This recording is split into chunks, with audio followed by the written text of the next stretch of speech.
Bonsoir bande konanga lisolo Congo lelo na kopanza mongo teke kaka na emission lelo tokoloba lolenge nini ya kozwa ndaku na mboka owayo kaka na emission yo tokoloba ba désavantage na ba avantage nini ezalaka na kati na lobongo langa ya mwasi bongo na yambi paka Alexis na loboko nanga mobali bongo tozali na papa Fabrice mboka owayo 40 et quelques zip codes, plus de 1 million et quelques d'habitants. Kaka na mboko yo. Lolenge nini kozwa ndaku et pona nini bandeko na biso ba congolais to ko encourager bango kozwa bandaku et to kolobelango na lolenge nini et na place nini. Ezali bongo lisolo ya Congo to bandi mituna na biso na ba expert tozali na bango awa moto na moto bongo akoyanola na mituna nga moko pena yanola te nakoyanola ngote ndeko Alexis kozwa ndaku pona yo avantage nini ezali? Bon, merci beaucoup pour la parole. Kozwa ndaku awa na États-Unis awa na Ohio ba avantage ezali ebele ndakisa ya liboso. Okozwa ndaku par exemple soki oza na possibilité te ya kosomba ndaku okoyokana soit na banque na yo akosupporter peut-être charge nyonso tout sombelo ndaku soki oza na moyen oza na possibilité te oza na mbongo te service moko na banque abenga ngo mortgage eza na service moko na banque eza uniquement pour la couverture il y a ba problème wana donc so vous en mbongo te banque akoki kozwa charge azweli yo ndaku wana sans que yo pesa down payment vous pesa compte et à la fin des comptes yo chaque mois okobanda ko pesa ye avec intérêt assurément voilà en quelque sorte. OK, merci papa Fabrice na kolandisa mabongo na makambo paka Alexis alobi est ozana liloba mosusu par rapport ya ndenga lobeli nyongo yango ndenge lolenge banque kosombela yo ndaku a pourcentage za à peu près combien et puis na état owayo kodefa loi mibaki lobi nini na mikolo oyo précisément na état owayo pourcentage pour na ya down payment ya ndaku ils ont revenu entre 3 à 5%. Et c'est pas obligatoire puisque tu peux en avoir ou pas. Donc, tout comme donc c'est à toi de dire ezali to ezate. Et non seulement yango, avec le système qu'il y a aujourd'hui, le gouvernement a disponibilisé ma code par naïe au cas où yo kozwa ndako ba kosa la yo down payment mais à condition que au vendre na ndako wana na lapsus il y a 7 ans nde ko céder yango koteka ndenge balobaka donc ondimi yango ba pesu yango soko bika na lingi lisu te bozo eloko na bino ba récupérer mais il faut ça na kati nanu 7 ans na kati bongo soko sali 7 ans te conséquence nini ezali wana soko sali 7 ans te yo moko zwaki ba engagement sur les conséquences ba kotala soki yo na période yo zwaki ndako soki ndako e mataki différence wana et ko revenu na mutu na yoti soki zai ke obane ko sala paiement na yo ba ko sala différence soki ndako e mataki tout compte ko mapé gagnant donc ils en a des enjeux soit ko perdre soit ko gagner donc yango to ko pesa pe comme conseil ko chaka mokolo te no yo ne sika nyonso te donc os en a besoin loko zwa tango ya ko kanisa benga bato yo bazali na possibilité soit na maele ya ko lire l'écriture ba chaka wana puisque chaque contrat ba clause nango oyo esprit ya législateur ayebi ndenge sala yango alors faut za la maele mingi donc ezali bongo tokoloba kaka bosolo e kosikola bino toti kolanda donc mibeko l'État kochela yo 5% bongo kovanda na ndaku 7 ezali bongo te eza bongo soko vandi na moins de 7 ans 5 ans ozongiseli mbongo na ye ya mbongo bakisela ki yo mais soko vandi 7 ans koleka mbongo wana ekomi ya yo paka na kolandisama okomona moto mosusu avandi ye na mwasi na ye abinga na lingi bongo ndako etage tata nga na lingi bongo ndako ya monene bana bazwa bongo espace akosakana epa na yo na kolanda lolenga kozwila ndako awa na kolanda lolenga kofuta batakisi mpo na yo pako kolanda na lolenga kofuta pako ya leta mpo na yo kozwa ndako ya monene na espace ya monene c'est un avantage tout en conséquence pour na lobby na yo kozonda ku ya munene eza espace eza malamu mpona bana eza malamu mpona espace bana basakana mais il faut pe koyeba ke mboko toye États-Unis toza na bana bakokola na sima bana wana kokola bana wana bakokende pai na bango compte tenu pe ya âge na biso âge nkolozo kopusa na bambule ezoleka nzoto pe ezolemba eza nango na ntina moko te ya kozwa ndako ezali munene ndako escalier oyo ezokute plus ezokute par exemple $300,000 $350,000 et bana soki bakei botikali bino na madame vous allez obligé de continuer à faire ndako wana. Donc moi je pense que à mon humble avis Madame Kozwanda Kumoko ezali na prix assez même à espace ekoki ozala penza mingi te mais ezala mbongo moko boye koko sunga bino dans un temps record boko kakosilisa yango so boza déterminé à kosilisa yango donc pour ngai Madame Kozwanda Kumoko ezali un peu na prix assez espace ekozala ngo penza minene mingi te mais et permettre bino échéance ezala un peu court quoi voilà un peu merci Papa Alexis, Papa Fabrice, na lolenge ya kofutela pe mpako to na lolenge na uti kotuna motuna na ndeko na ngai Papa Alexis kozwanda kwa monene ya moke bataxi nango pe ezali ko varier lolenge nini c'est en conséquence to ezali na avantage parce que moi ça ebisio papa ngana lingaka na nganda ko ezali na piscine ngana lingaka na nganda ko ezali na espace ngana lingaka na nganda ko ya ba 300-400,000 conséquence nini ezali to pe avantage nini ezali na kolandisama na lolenge oyebeli ndenge banda ko etekamaka pe ndenge banda ko ezwamaka conséquence na moto azwi ndako ya espace ya munene topé ndako ya munene o babengi espace étendu na kati et puis free square na kati ya ndako nde batongi oui c'est bien kozwa ndako ya munene et puis ozwi na montagne et si katozali na kati États-Unis plus précisément na Ohio chaque quartier ezali na classe sociale nango oyo ba chaque circonscription ministère na bango affaires foncières ba déterminera ba fit square au moins ndako mususu 300,000 ndako mususu 400,000 et autres dépendent mais comme conseil to kopesa bino bandeko boza maele puisque chaque espace chaque circonscription plutôt ba tiaka calcul moko ya taxe ko futa na étendu ton espace occupé oza ko utiliser et ko arriver ba pesi ndako moko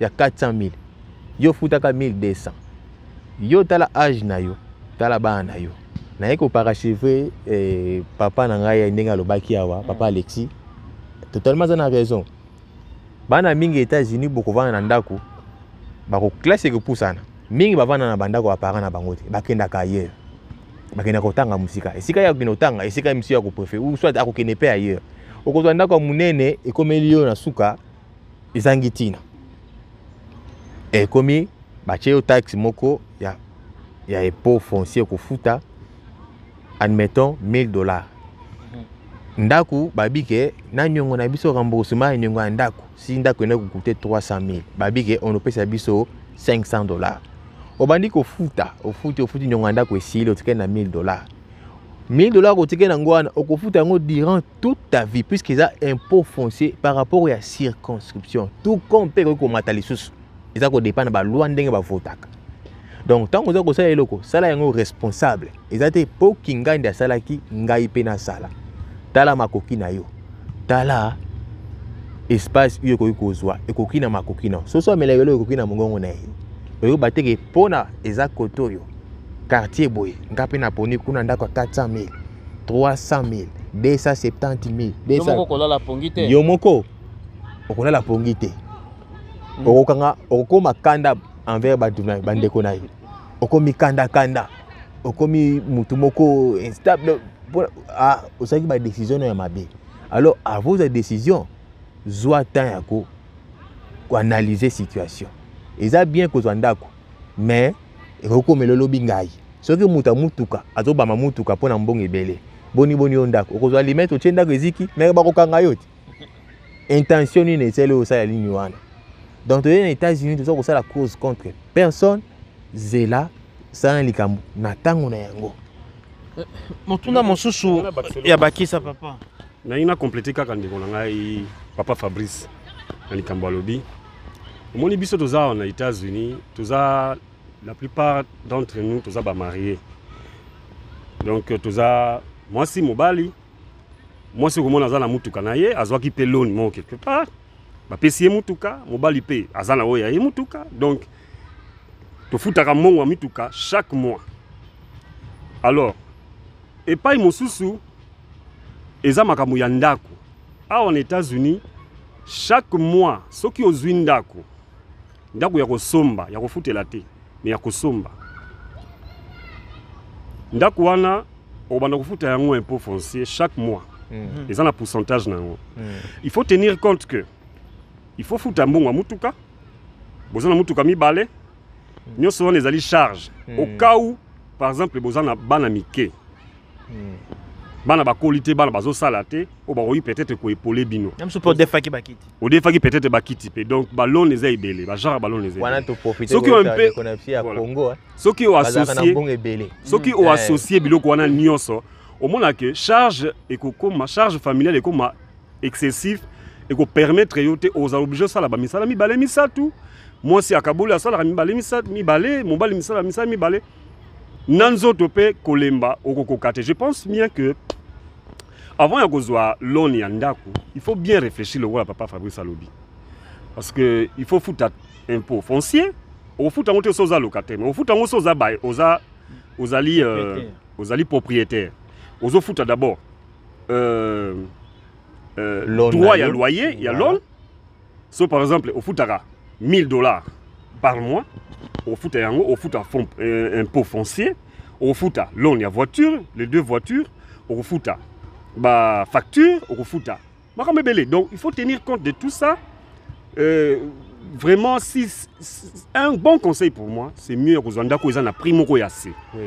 Voilà. Ouais.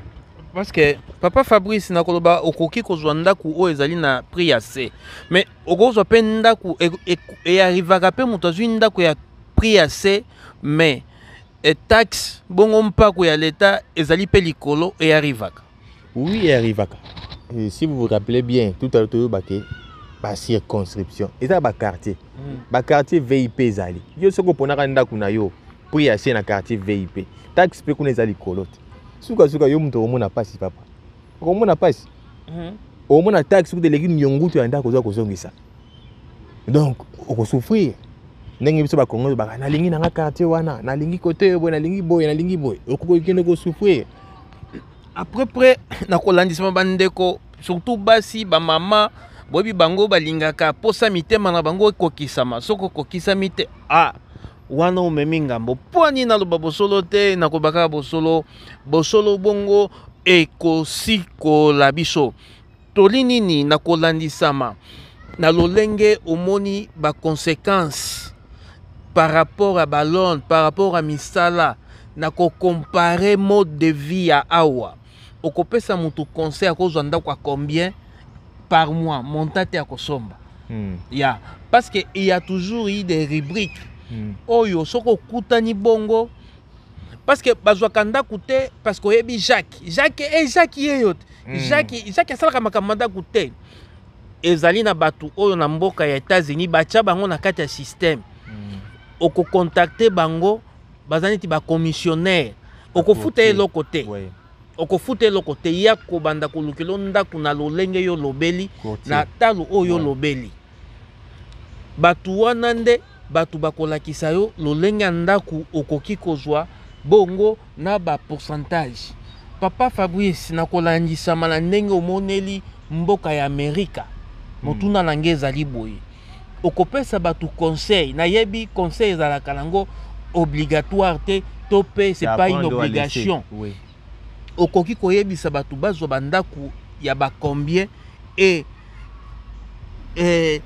bakendaka na ba procédure nini. Bon, précisément, on n'est pas là pour limiter bateau. Bon, dans un cas général, toko bana mutuboy. Soko kozwa ndako. Tana no rubrique ya liboso. Amen. Oyo babengi ya taxe foncier. Ya mabele. Pour yango nde moboko oyo kokanga yo. Ti okoki ko risquer pe okufi otiki yango. Ezali combien? Ndako ko bako bafuta $1000 au moins impôt na pe ko revenu PM 800. Donc zala maele rubrique ya impôt wana ezu bato belé ata ko baloto balobaka anglais malamu koloba anglais eza ndenge mutu akete lo ya droite. Donc mutu akete lo ya droit ayebi na anglais na musala na ye akotia yo piège na notation soit na clause akokomaka phrase moko. Nadeki kotala documentaire mo la fois passé na ville ya Cleveland. C'est parmi neta wana ville wana oyo bato yo ba perda bandako na bango suite ya ba clause ya impôt foncier. C'est juste au nord ya Columbus. Bato ebele ba perda. Et okomona ngo mutango abotama na mboka États-Unis mondele pe mais a perdre ndako ani ayeba kotanga clause te. Yo za kozwa mokano wana luka mutu ayebi.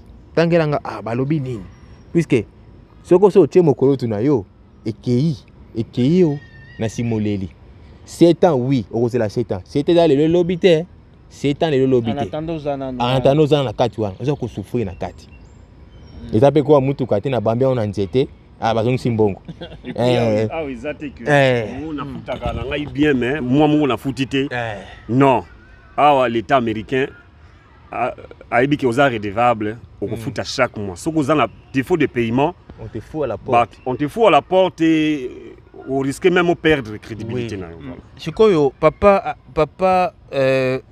Fabrice, pona kozwa ndaku yango bapesa kaka n'importe qui oye na yo lobi na na posa ndaku ndenge pe to mona kama to musaka ozwa mutu kalobi andeko chelanga poa parce que biso to lingaka eloko na mingi chelanga poa ndeko chelanga poa kuna ochelie poa bapesi mutuka bon ndako yango pona ozwa eloko nini esengaka eloko nini ndenge nini elekaka procédure wana nakozonga mwasima nakotuna mosusu mutuna mosusu bon ya nola nanu wana ko ainsi pona bapesa yo ndako premièrement bakoluka ba identifier yo lokola babi bon ozali na kati États-Unis d'Amérique oza ko sala plus précisément na ville na bango il faut bayeba musala osalaka ozwaka combien mundela ko matia yeba ki dépense nini osalaka ayete po asphyxier yo abi nazwaka moto azwaka autant nako pesa mbongo ndako eza moto ya nini te bakwa te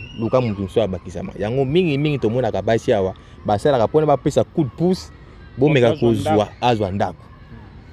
Donc en réalité so balandi yo moko kozwa yango te yo zinda kwa 400,000 d'ailleurs bakopesa yo te 400,000 oza na super oza riche tout n'était oza ba yango to zonga na émission à la fois passée bata revenu moyen si basala calcul déjà alors babi ke pour revenu eleka par rapport ya demande na oyo ba benga mutu moko epoleo mutu ko epoleo kana nini wana eza xy te kaka moi si boza ni ndako yem to ko sungayo bongo soko futaka nyongo te yo futaka nyongo te est-ce que batu wana pe bandimaka bango bazwa nyongo ndako soko futaka nyongo te États-Unis ce qui est vrai toza répertorié batia tout un système où elandaka o babengaka biso wa record. Donc ce qui na fouti facture ta hôpital te ya $100 et quand na record na a futaka te. Donc tango muto alingo pesa nga eloko ata téléphone na ke osenga a okenda ba pesa nga numéro social o aza na États-Unis bi numéro social a beti social na bi ke a checker ni na ya yo oza mauvais payer moyen na pesa yo ezate. Donc yo ko tango za kozwa ka ba engagement talaka ba engagement za kozwa par rapport au record puisque ça va de ton record eza ndenge en États-Unis oser loko so ko futa te record na pe kuna eza pourcentage ba pesaka babi ke to pesi yo aussi longtemps futaka bazo mata record na yo pourcentage yo mata ti ko man excellent ba 700 et quelques ce ko futaka pété ezokende down ezozonga sima likongo ezokita likongo wana futaka bien te ti ko suka likongo futaka bien te wana oza na problème mukolo téléphone ata yo apambe ko kufa oza na l'autre côté oza téléphone te puisque nous vivons dans un pays où il y a ba capitaliste donc baza na bato baza ko créditaka biso ba créditaire na biso donc yo oza nango comme assurance ndamba pesi so grâce OK musala ozi quelque chose au fouti téléphone OK musala ozi quelque chose au fouti ndako papa Alexandre ndiko ngo baki nengana bakiselo komoko na ezaka o papa Fabrice alobi eza très important aux États-Unis toza na système ya ba contrôlera batu nyonso toza na ba système ya crédit report crédit report wana ezali bakotala ndenge nini avant bapesa yo eloko bapesa auto mutuka bapesa auto ndako bakotala credit report na kati ya credit report eza na ndenge nini yo futaka baniongo soko futa baniongo na retard to futaka baniongo penza te credit report na yo wana eko mentionner que non ozali un mauvais payeur bapesa yo te mais okoki pe ko bongisa credit report na yo soko komi ko futa baniongo na yo régulièrement crédit na yo ekozonga malamu ko boyoki ndeke bandeko balobi ngana ko bakisa mwa moke kolobake bato balingi kozwa ndako bongo ba application ebele ezalaka okoti bongo na Play Store to pe obengi pe lisola Congo pona ina pesa bino bosolo te na kati kuna toko expliquer bino ndenge nini ya kozwa moto oyo akoki koponela yo ndaku na makambo yo lobi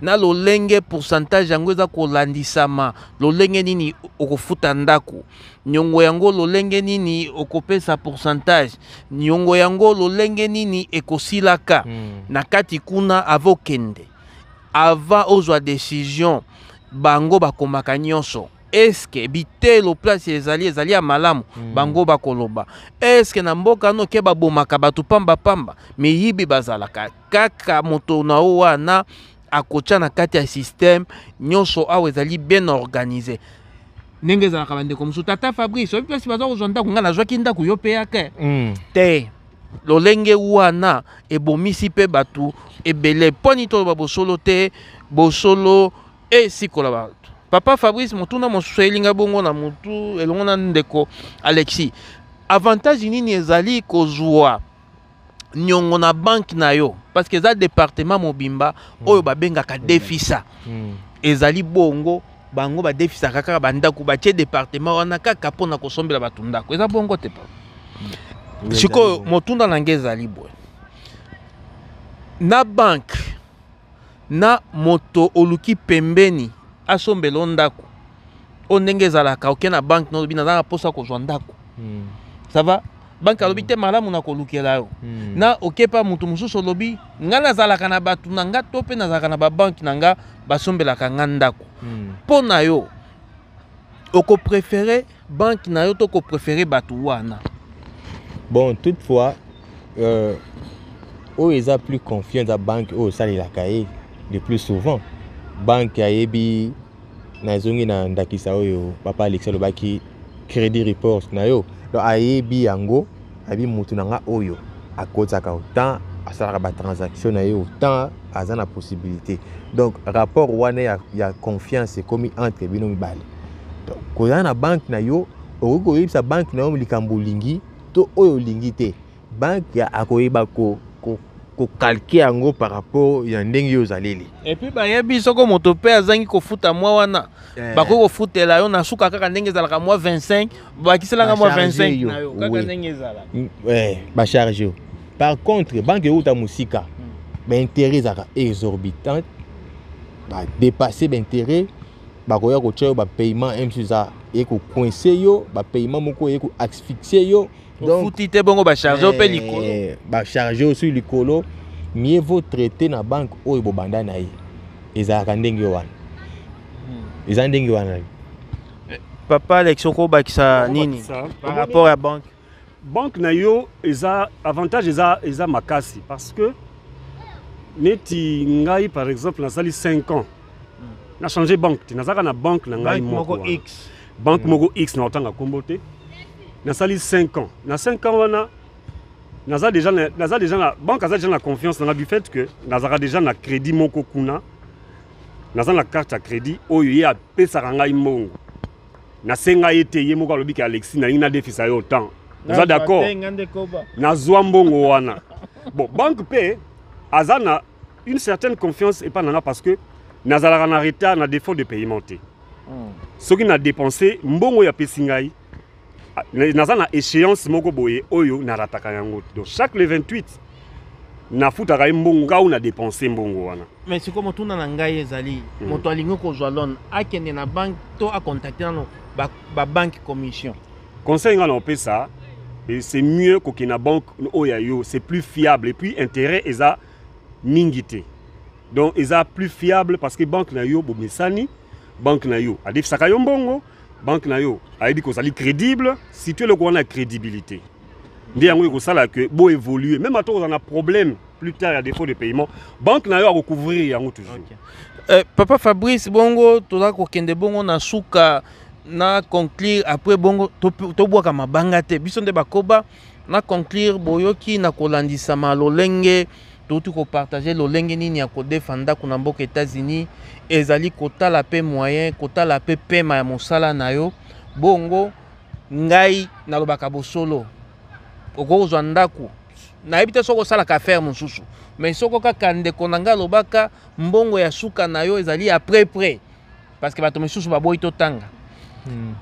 Joanda ku oyo kofuta 800 ofuti 900 plus ba charge na yo oko koma na montant wana na fin du mois parce que problème est si la raté otali eloko liboso ndo kalobaki otali bongo taxe na yo ezali combien otali natalo o équilibre lobi autant oyo na kokoka na atambule pusani soko nga na beli mwasi na kofuta sans pour autant ça la simisala. Bato misusu bongo bazwaka bandaku okomona zwi ndaku ya 300 000 mais na suka akoma kokangela mwasi na ekanda soka ke mosala te na ndaku wana ya lala kango te mais azwi lango pona bato donc isoka bimi na tongo kokende na parce que fa futa na fin du mois mbongo ebele bongo na loba bosolo te bosolo esikola bato toza na mboka bapaya ndaku basala ngo kaka pona komi batela contre les intempéries bongo soko somi ndaku ya chambre misato topé ya chambre mibale otali emplacement otali bitelo otali sécurité ya bana na biso abu pia esuki wana na mboka owayo ndenge papa Fabrice autaki koloba pe asosolisi bato bongo 5% bakobakisela yo na garantie 0 à 3% eza obligatoire te mais yo nde ezalaka kaka na record ya malamu ndenge papa Fabrice autaki koloba nabwaka mabanga te ngande koba papa Fabrice na bandeko mibale to misato ya kopesa mbote te mbote na ngeke pa ya mwasi na ngai Irene Mena mbote na ngai soki pa ya ndeko na ngai Julien Voadi na France. Merci beaucoup mon frère. Mbote na ngeke pelo na yo papa lisolo ya Congo papa Bobby. Nous passons des temps souvent en famille et en présence du Christ. En tout cas, merci beaucoup. Paka Alexis, moi libanga ekosala moi malam. Napesi mbote na molongali na ngai Lisette Longongo, na ba na ngai Dorian, Grâce, Joseph Le Sambo, Winner, Moïse, na Claire. Napesi mbote na ya na ngai na Suisse, Emirance. Lingake makasi. Lingaka makasi ndatikela ngai libele. Napesi na France ya na ngai Hortense, mobali na ye, napesi pe Yvette na Suisse. Nazangi te pe kopesa. Bandeko nanga baza na Congo, Patrick ya Baudouin, ba Yves bangonoso. Merci beaucoup. Bonga na pesa libanga te ngande koba na pesi bongo bambote na nga na République démocratique du Congo. Na pesi mbote na bana bandali kuna nde place nga na ulama. Na pesi mbote na Carlos oya mwasi pembe, André Marc oya mwasi pembe. Na bosa na mwasi na nga Niclet oya Choco Frappa oya zali bongo ko contribuer na lisolo ya Congo. Tozalaki bongo en direct na mboka ya Owayo 46 et quelques zip code. Plus de 1 million d'habitants parce que bato balela correction na mboko yo. Ezali bongo. Bo partager, bo ki mambangu na YouTube, bo s'abonner. Tokolo balolenga misala nini ezali awa. Kaka na émission bolanda biso na lisolo ya Congo tokoloba ndenge nini kokende wenze ndenge nini ko appliquer Medicare ndenge nini ko appliquer food stamp ndenge nini ko appliquer mbongo mosolo kaka na émission tokoloba ba réalité. Merci na ndeko na biso Simplice atako congolais boyaka bato yokoba parce que yebi ebele nzamba pambola yo bo s'abonner bo partager bayo lisolo ya Congo bo s'abonner bo liker sur YouTube na